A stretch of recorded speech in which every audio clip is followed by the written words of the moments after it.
अभी ये ख्याल आया है कि बिना किसी टाइम मशीन के आज से 3500 साल पुराने लोगों के रहस्य आखिर कैसे जाने जा सकते हैं। मतलब उस वक्त ना तो कोई कैमरा था, ना ही इंटरनेट, लेकिन फिर भी आज उनकी जिंदगी के अनगिनत राज हमारे सामने बिल्कुल शीशे की तरह साफ हैं। तो चलिए आज मिलकर इस दिलचस्प रहस्य से पर्दा उठाते हैं। इस रोमांचक और ज्ञानवर्धक पड़ताल में बहुत बहुत स्वागत है। आज हम सब एक हिस्टोरिकल डिटेक्टिव यानी इतिहास के जासूस बनने वाले हैं। हम साथ मिलकर पुरानी किताबों के धूल भरे पन्नों और हजारों सालों से खामोश पड़ी कब्रों की गहराई में जाएंगे और देखेंगे कि वो हमारे प्राचीन अतीत के बारे में क्या-क्या अद्भुत कहानियां सुनाती हैं। तो आज के हमारे सफर का एजेंडा कुछ इस तरह है। सबसे पहले हम रहस्य हमारा प्राचीन इतिहास पर बात करेंगे, फिर दुनिया की सबसे पुरानी किताब ऋग्वेद को समझेंगे। इसके बाद समाज, आर्य और दास के बारे में जानेंगे। फिर रुक करेंगे महापाषाण, कब्रों के खामोश प्रहरी की तरफ।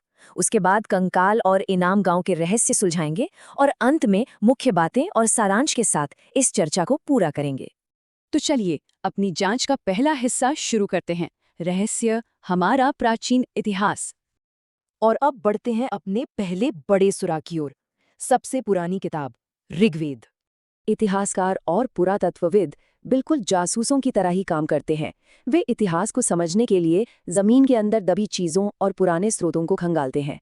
ऐसा ही एक सबसे बड़ा सुराग है दुनिया की सबसे प्राचीन किताब ऋग्वेद। इसकी रचना आज से करीब 3500 साल पहले हुई थी। इसमें 1000 से भी ज्यादा प्रार्थनाएं हैं जिन्हें सूक्त कहा जाता है। जरा इस असली पांडुलिपि पर गौर करें जो कश्मीर में भूज पेड़ की छाल पर लिखी गई थी। लेकिन जो बात सच में दिमाग घुमा देने वाली है वो ये है कि सदियों तक इन प्रार्थनाओं को किसी कागज या छाल पर लिखा ही नहीं गया था। प्राचीन काल में आचार्य विद्यार्थियों को इन्हें सिर्फ बोलकर याद करवाते थे। मतलब पीढ़ी दर पीढ़ी ये ज्ञान केवल सुनकर और याद रखकर आगे बढ़ाया गया। है ना कमाल की बात। और यही पुरानी किताबें हमें एक और बहुत ही शानदार चीज दिखाती हैं कि कैसे हमारी भाषाएं एक दूसरे से गहराई से जुड़ी हैं। उदाहरण के लिए संस्कृत में जिसे हम मातृ कहते हैं, हिंदी में वही माँ है और अंग्रेजी में मदर। सुनने में काफी मिलते जुलते हैं ना। ये सब दरअसल एक ही भाषा परिवार का हिस्सा हैं। बिल्कुल हमारे इंसानी परिवारों की तरह इन अलग अलग भाषाओं के पूर्वज भी कभी एक ही थे। अब देखते हैं कि उस वक्त के लोग कैसे रहते थे। समाज, आर्य और दास। प्राचीन काल में जीवन की बुनियादी जरूरतों के लिए जैसे मवेशियों, घोड़ों, पानी और जमीन के लिए अक्सर लड़ाइयां होती रहती थीं। उस समय का समाज कुछ अलग अलग समूहों में बटा हुआ था, जैसे पुरोहित जो यज्ञ और खास अनुष्ठान करते थे, और राजा। लेकिन रुकिए, ये वैसे राजा बिल्कुल नहीं थे जैसी हम बड़ी बड़ी कल्पनाएं करते हैं। इन राजाओं के पास ना तो कोई आलीशान महल था, ना कोई स्थायी सेना, और ना ही ये आम लोगों से टैक्स वसूलते थे। आम जनता को उस वक्त जन या विश कहा जाता था। इसके अलावा जो लोग प्रार्थनाएं रचते थे वो खुद को आर्य कहते थे, और युद्ध में जिन्हें बंदी बना लिया जाता था उन्हें दास या दस्यु कहा जाता था। अब हमारी पड़ताल लिखित शब्दों से आगे बढ़कर खामोश पत्थरों की तरफ जाती है। महापाषाण, कब्रों के खामोश प्रहरी। करीब 3000 साल पहले लोगों ने कब्रों के ऊपर बड़े बड़े पत्थर लगाने शुरू कर दिए थे। इन्हें महापाषाण कहा गया। महा मतलब बड़ा और पाषाण मतलब पत्थर। ये विशाल पत्थर जमीन के नीचे दबी कब्रों को दर्शाने के लिए एक तरह के बड़े साइन बोर्ड का काम करते थे। जरा सोचिए, इन महापाषाणों को खड़ा करना कोई बच्चों का खेल नहीं था। उस वक्त कोई क्रेन या मशीनें तो थी नहीं। हमारे पूर्वजों को सच में बहुत भारी मेहनत करनी पड़ती थी। पहले गहरे गड्ढे खोदना, फिर दूर दूर से भारी शिलाखंडों को ढोकर लाना, उन बड़े पत्थरों को सही आकार में तराशना, और फिर अंत में मरे हुए व्यक्ति को पूरे सम्मान के साथ दफनाना। ये एक पूरा का पूरा प्रोजेक्ट होता था। लेकिन यहाँ एक बहुत ही दिलचस्प सवाल खड़ा होता है, क्या मौत के बाद सब बराबर थे?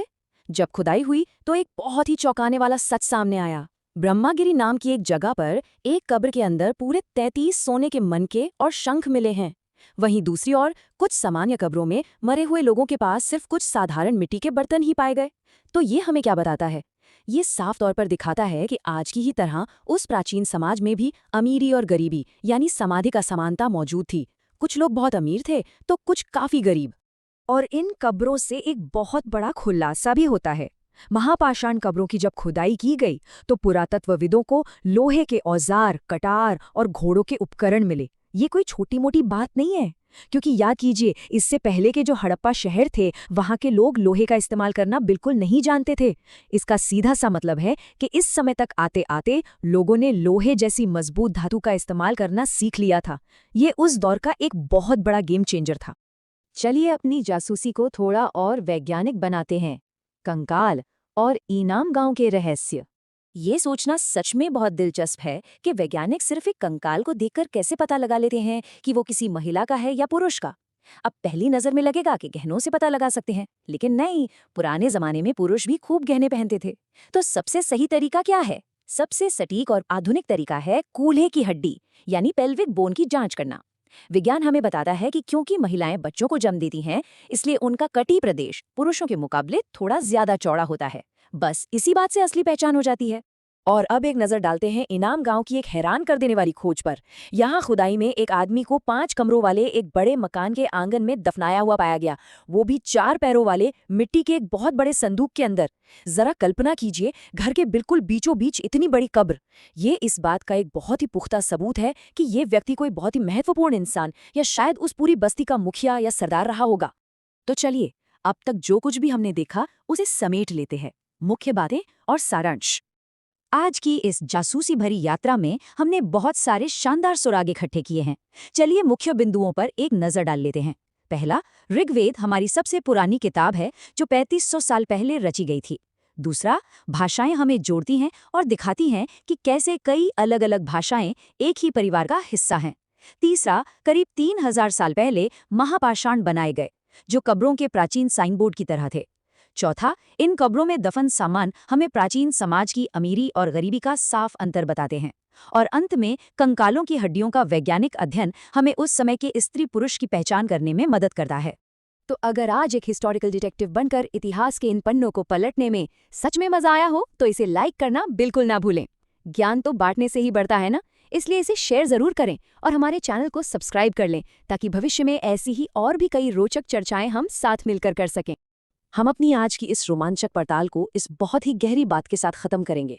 इतिहास केवल अतीत नहीं बल्कि हमारे भविष्य की नींव है। जरा सोचिए, आज हम जो कुछ भी हैं वो इन हजारों साल पुराने अनुभवों का ही तो सीधा परिणाम है। यह एक सोचने वाली बात है कि हजारों साल बाद भविष्य के पुरातत्वविद हमारे आज के जीवन के बारे में क्या सोचेंगे, उनके लिए हम कैसे सुराग छोड़कर जा रहे हैं। इसी दिलचस्प सवाल के साथ आज की चर्चा यहीं रोकते हैं। तब तक के लिए नई चीजें सीखते रहिए और आगे बढ़ते रहिए।